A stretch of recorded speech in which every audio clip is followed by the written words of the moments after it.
Bismillahirrahmanirrahim. Assalamualaikum warahmatullahi wabarakatuh. Perkenalkan, nama saya Muhammad Rify Alfiansyah dan Iksan Wahyudi. di sini kami akan menjelaskan mengenai cara kerja dari ATM. Pertanyaan yang pertama yaitu berapa banyak sih uang yang boleh diambil atau yang bisa diambil dari ATM? Nah, banyaknya uang yang dapat diambil itu bervariasi tergantung jenis ATM dan kartu yang dibuat. Ada yang dapat mengambil 5 juta, 10 juta, 15 juta, hingga 20 juta dalam sehari. Next. Selanjutnya itu denominasi atau uang pecahan itu ada berapa yang ada di ATM. Saat ini uang pecahan itu tersedia 20.000, 50.000, dan 100.000. Tapi untuk mesin yang pecahannya 20.000 saat ini hanya tersedia di beberapa lokasi saja. Next. Jika Anda pergi ke mesin lain dan mencoba hal yang sama, apa yang terjadi? Nah, jawabannya jika pergi ke mesin lain dan mencoba hal yang sama itu, kalau sebelumnya sudah mengambil uang dengan jumlah yang maksimal, maka uang tidak akan keluar karena sudah mencapai batas maksimal mengambil uangnya. Jadi, pengambilan uang di ATM ada batas limitnya gitu. Oke, next. Selanjutnya itu ada informasi apa saja yang ada di kartu ATM, bagaimana informasi tersebut digunakan. Pada bagian pertama itu ada nomor kartu debit di bagian depan. Nomor kartu debit adalah 16 digit angka di bagian depan kartu yang berfungsi sebagai penunjuk identitas kartu. Setiap digit angka tersebut memiliki arti tersendiri. Nah, berikut adalah makna dari setiap angka yang tertera. Jika digit pertama adalah angka 4, berarti kartu tersebut menggunakan jaringan Visa. Jika digit pertama adalah angka 5, berarti kartu tersebut menggunakan jaringan Mastercard. 5 digit setelah angka pertama menunjukkan identitas bank penerbit kartu. 9 digit lainnya adalah identitas pemilik kartu. Next. Selanjutnya ada yang kedua, ada tanggal masa berlaku dari ATM. Setiap kartu ATM juga ada masa kadaluarsanya. Biasanya kadaluarsa kartu ATM atau kartu debit terdapat pada bagian depan kartu seperti pada gambar, yaitu 12/2020. Oke, next. Yang ketiga ada chip pintar. Itu terletak di atas nomor kartu debit.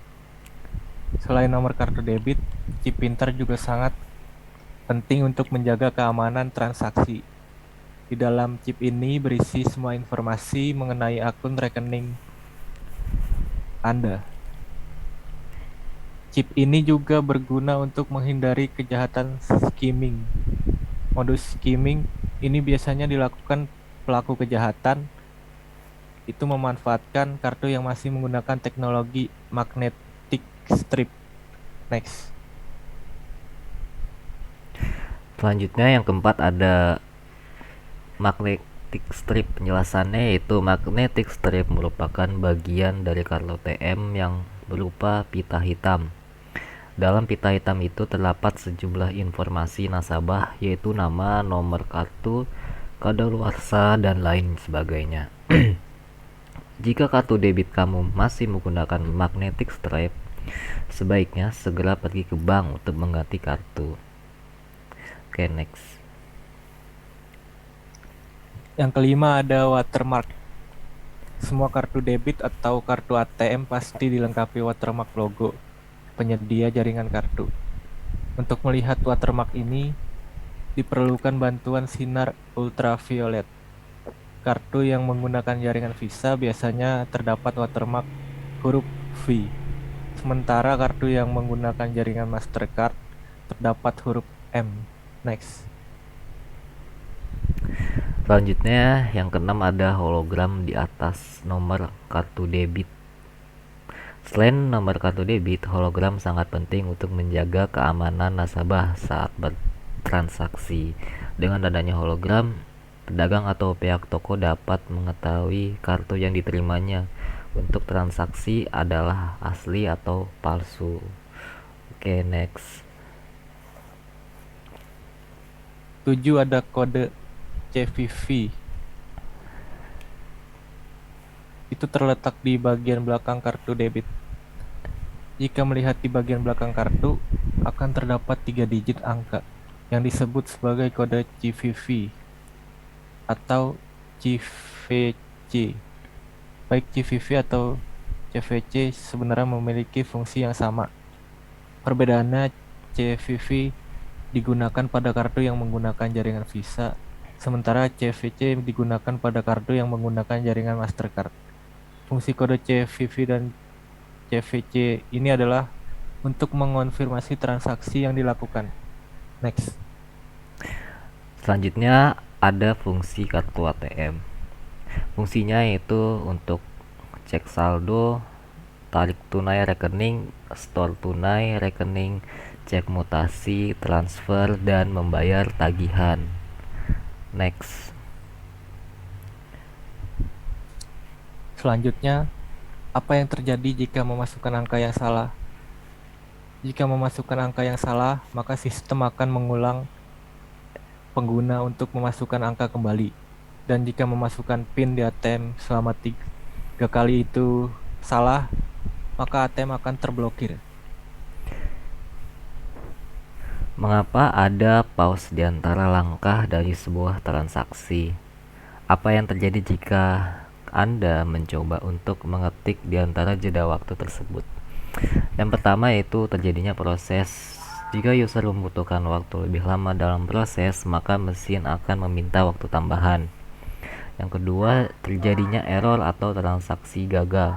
Dan bisa juga tidak terjadi kegagalan. Jika ingin membatalkan, maka user harus menekan tombol cancel pada mesin ATM. Oke, next. Mengapa kartu tetap ada di dalam mesin? Jika proses masih berlangsung dan ingin melanjutkan transaksi lain, maka kartu akan tetap di dalam guna pemrosesan data secara real time. Jika tidak ada transaksi yang dibutuhkan lagi, maka kartu ATM akan keluar dan data Anda akan terupdate. Beda halnya dengan kondisi kartu ATM yang tertelan. Maka solusinya ada 2, yaitu jika Anda punya M-Banking, maka disable pada status kartu Anda, lalu pergi ke kantor cabang terdekat. Next. Apakah Anda menghitung uangnya? Mengapa? Ya, untuk mengecek uang yang keluar dari mesin ATM, karena mesin bisa aja mengeluarkan uang yang berkelebihan ataupun kekurangan. Oleh karena itu, setiap mengambil uang yang keluar dari mesin ATM, alangkah baiknya kita mengecek kembali jumlah uang yang kita ambil sesuai atau tidak.